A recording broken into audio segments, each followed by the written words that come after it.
श्री गणेशाय नमः। मित्रों, हम बात कर रहे हैं 12th हाउस की।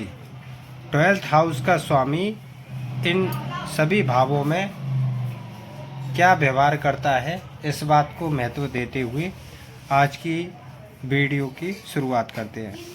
वह भाव का मतलब होता है दूर करना, मुक्त होना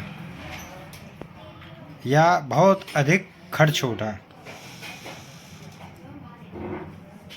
ये वह भाव खर्च का भाव है। हर तरह से मुक्ति देता है, रोगों से मुक्ति देता है। नींद नहीं आती है, मतलब नींद से भी मुक्ति देता है, या आती है, एक्टिव हो जाएगा तो बहुत ज़्यादा नींद आती है। नींद में चलना, नींद में बड़बड़ाना, मन की व्यथा, ये सब 12वें भाव में होती हैं। 12वें भाव को पैरों का भी भाव कहा गया है। शत्रु आपसे कितने भयभीत रहेंगे, ये भी 12वें भाव से महसूस होता है। 12वां भाव बंधन का, जेल यात्रा का है, अस्पताल का है, ऋण से मुक्ति का है, व्यक्ति मृत्यु के बाद कहाँ जाएगा इस बात का है, और पुरुष की बाईं आँख का है, स्त्री की दाईं आँख का है।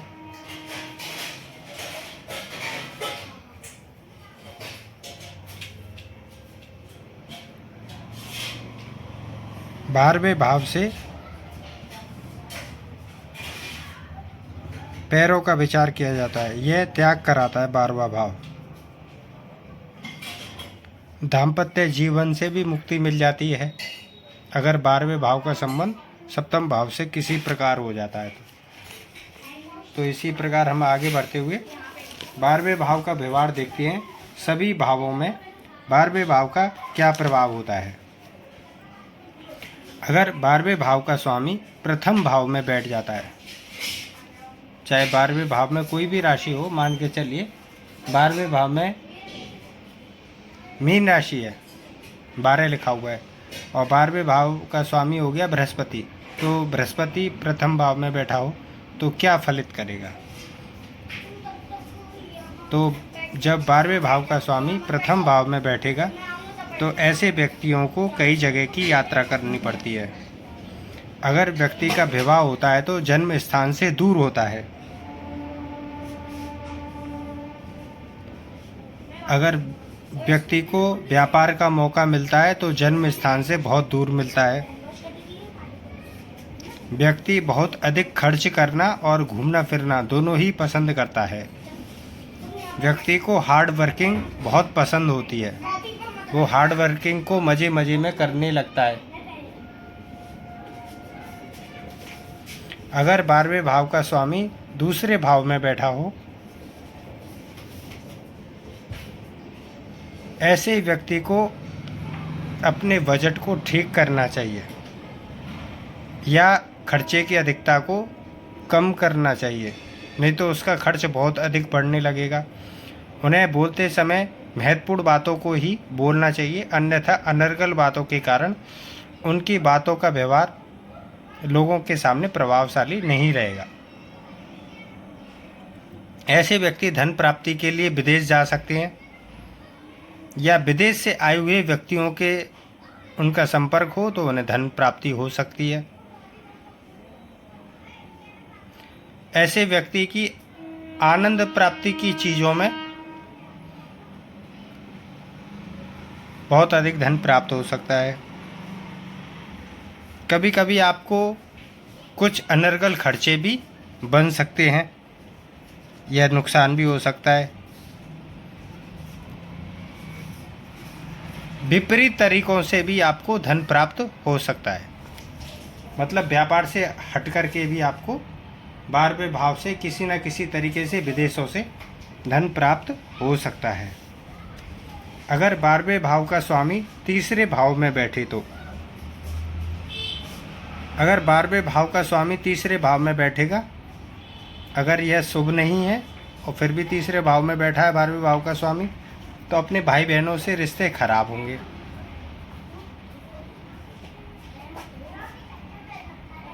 अपने जीवन को श्रेष्ठ बनाने के लिए इनको अधिक परिश्रम करना पड़ेगा। कभी कभी आपको यात्रा करना नुकसानदायक और खर्चीला भी हो सकता है। आपको अपने क्षेत्र में या अपने शहर के आसपास के क्षेत्रों से व्यापार करने से अच्छा लाभ हो सकता है। ट्रांसपोर्टिंग से अच्छा लाभ हो सकता है। किसी बड़ी कंपनी से जुड़ करके, बाहरी कंपनी से जुड़ करके या विदेशों से आई हुई कंपनी से जुड़ करके भी लाभ हो सकता है, या पत्रकारिता से भी लाभ हो सकता है।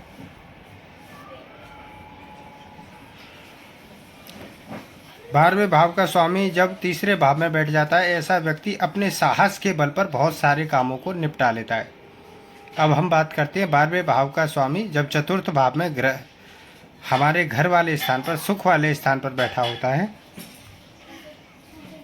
ऐसे व्यक्ति बार बार अपना निवास बदलते रहते हैं, जॉब के कारण या शिक्षण के कारण।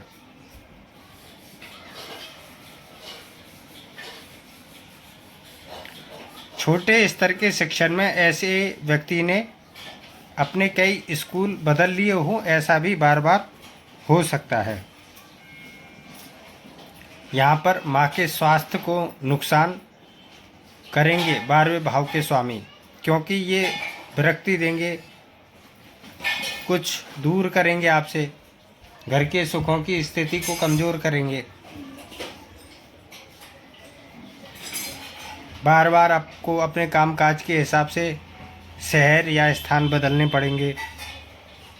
हो सकता है भूमि के संपत्ति को लेकर के कोर्ट कचहरी भी आपको या संघर्ष आपको करना पड़े।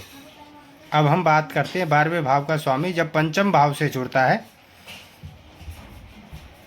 ऐसे व्यक्ति के एक्स रिलेशन कई बन जाते हैं। जब 12वें भाव का स्वामी पंचम भाव में हो तो अगर शादी हो भी चुकी है तो भी एक्स संबंध बन जाते हैं। इसमें कहीं कोई दो राय वाली बात नहीं है।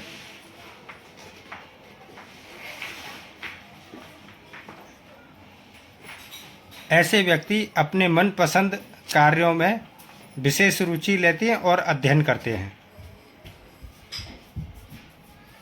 ऐसे व्यक्तियों की संतानों को या तो संघर्ष करना पड़ता है या संतान करने के लिए ही व्यक्ति को काफ़ी संघर्ष करना पड़ता है।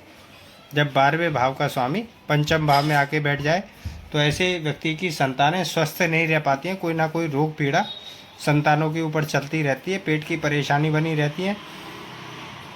बात वहीं आ जाती है, हमारे अनेक संबंध बनने लगते हैं, जिसके कारण हमारा प्रेम भाव समाप्त होकर के, परिवार से प्रेम भाव समाप्त होकर के बाहर की दुनिया में हम ज़्यादा मनोरंजन करते हैं, या फिर हमारा खुद का अध्ययन क्षेत्र ऐसा होता है जो सामाजिक तौर से अलग हो।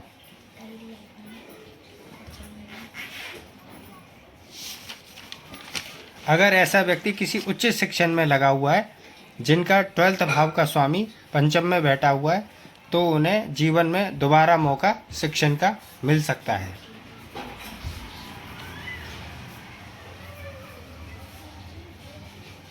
अगर 12वें भाव का स्वामी जब छठे भाव में बैठ जाए तो क्या परिणाम होंगे? ऐसे व्यक्ति के जीवन में जब भी 12वें भाव की दशा महादशा आएगी तो ऐसे व्यक्ति के जीवन में बहुत सारे परिवर्तन आएंगे। ऐसे व्यक्ति को अपने शत्रुओं के बारे में बहुत ज़्यादा सोचना पड़ेगा, खर्चा करना पड़ेगा। अगर 12वें भाव का स्वामी अनुकूल है, शुभ है, तो ज़्यादा परेशानियां नहीं आएंगी।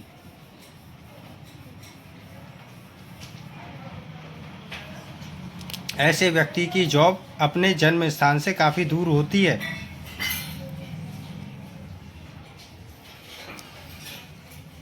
या गोचरवश जब भी 12वें भाव का स्वामी छठे भाव में आता है तो ऐसे व्यक्ति की जॉब में भी बार बार परिवर्तन आने लगते हैं। जब 12वें भाव का स्वामी छठे भाव में आ जाता है तो ऐसे व्यक्ति को भारी साधनों से या जन्म स्थान से दूर के साधनों से, व्यवसायों से विशेष लाभ की स्थिति बन जाती है। जब 12वें भाव का संबंध सप्तम भाव से वैवाहिक जीवन वाले स्थान से, पार्टनरशिप वाले स्थान से हो जाता है, यह संबंध अच्छा नहीं माना गया है। एक से अधिक शादी हो जाएंगी व्यक्ति की, ऐसा बताया जाता है। ऐसे व्यक्ति का विवाह जन्म स्थान से काफ़ी दूरी से होता है। ऐसे व्यक्ति को साझेदारी का व्यवसाय नहीं करना चाहिए, अन्यथा कपटपूर्ण व्यवहार या धोखा मिलने के पूरे चांस बनते हैं। ऐसे व्यक्ति को व्यापार के लिए विदेश यात्रा का मौका बन जाते हैं। अगर आपकी पत्रिका में द्वादश भाव का संबंध सप्तम भाव से बनना है, अगर आपका स्वास्थ्य ठीक नहीं है तो एक बड़ी बीमारियां आपको घेर सकती हैं और अचानक मृत्यु के योग भी आपको बन सकते हैं। तो इसलिए यहाँ पर लग्नेश मुख्यतः मजबूत होना बहुत ज़रूरी है। अगर द्वादश भाव का स्वामी अष्टम भाव से संबंध बने, द्वादश भाव का संबंध जब अष्टम भाव से बनता है तो ऐसे व्यक्ति अपने मन के अनुसार किसी शोध में, रिसर्च में, ज्योतिषीय गणना में, पामेस्ट्री में या अंतरिक तंत्र मंत्र से संबंधित अध्ययन में विशेष तौर से लगे रहते हैं, क्योंकि ये आठवां भाव शुद्ध रूप से आध्यात्मिक भाव होता है।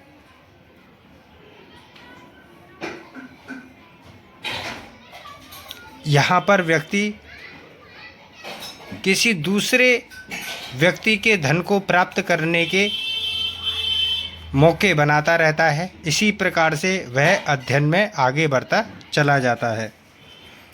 कुछ अवैध कार्यों से भी वह धन प्राप्त करने की कोशिश करता है।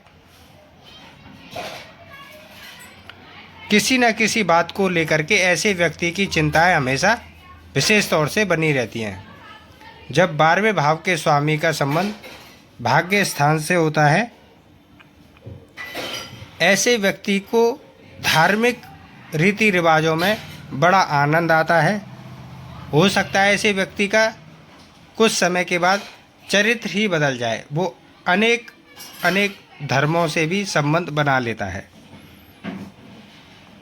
उसकी धार्मिक यात्राएं बहुत ज़्यादा होती हैं या दूर प्रांतों की यात्राएं काफ़ी होती हैं। ऐसे व्यक्ति जिनका द्वादश भाव का संबंध भाग्य स्थान से होता है, तो ऐसे व्यक्तियों के पिता के स्वास्थ्य की स्थिति गड़बड़ा जाती है जब भी द्वादश भाव की महादशा या अंतर्दशा आती है।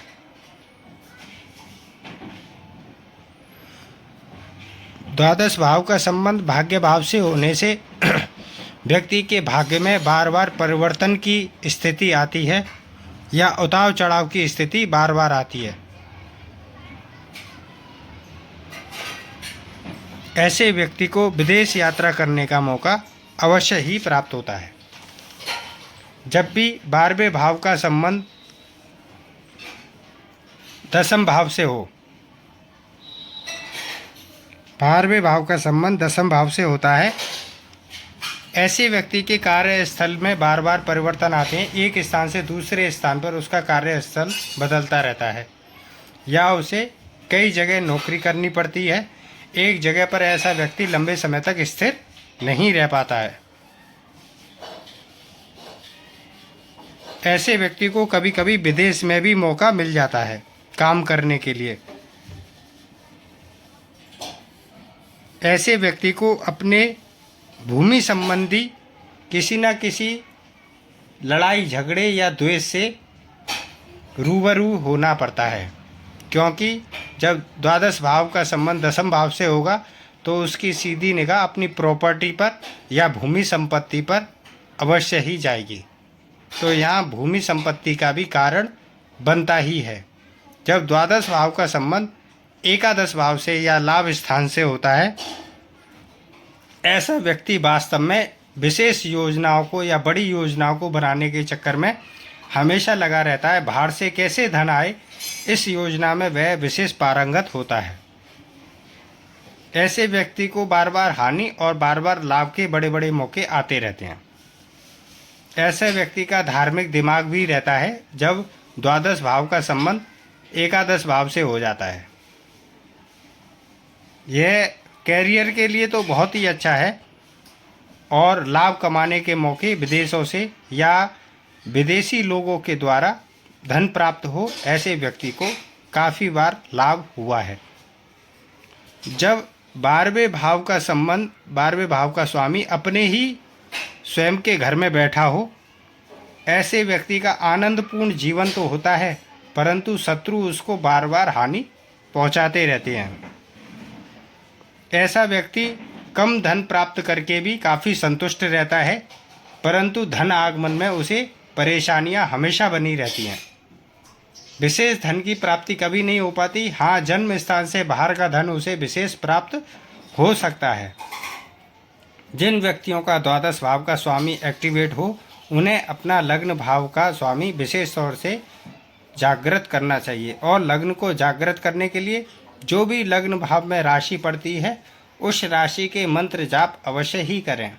जब भी द्वादश भाव की दशा महादशा आती है, तो उस समय द्वादश भाव से संबंधित दान अवश्य ही करना चाहिए। द्वादश भाव के दान करने से आपको काफ़ी संतुष्टि राहत अवश्य ही पहुँचती है। अगर आपका संबंध विदेश से है, तो आपको अपने लग्न को मजबूत करना चाहिए, जिससे कि आप विदेश में जा कर के भी या विदेश में रह कर के भी अपने धन की बढ़ोतरी, समय और समाज की बढ़ोतरी विशेष तौर से कर पाएँ। इसी के साथ नेक्स्ट वीडियो में बने रहिए। श्री राधे। आप हमारी वीडियो को लाइक करें, शेयर करें, कमेंट करें। अगर आपकी कुंडली से संबंधित कोई प्रश्न है, तो आप हमारे YouTube चैनल पर अपना प्रश्न दे सकते हैं। जय जय श्री राधे।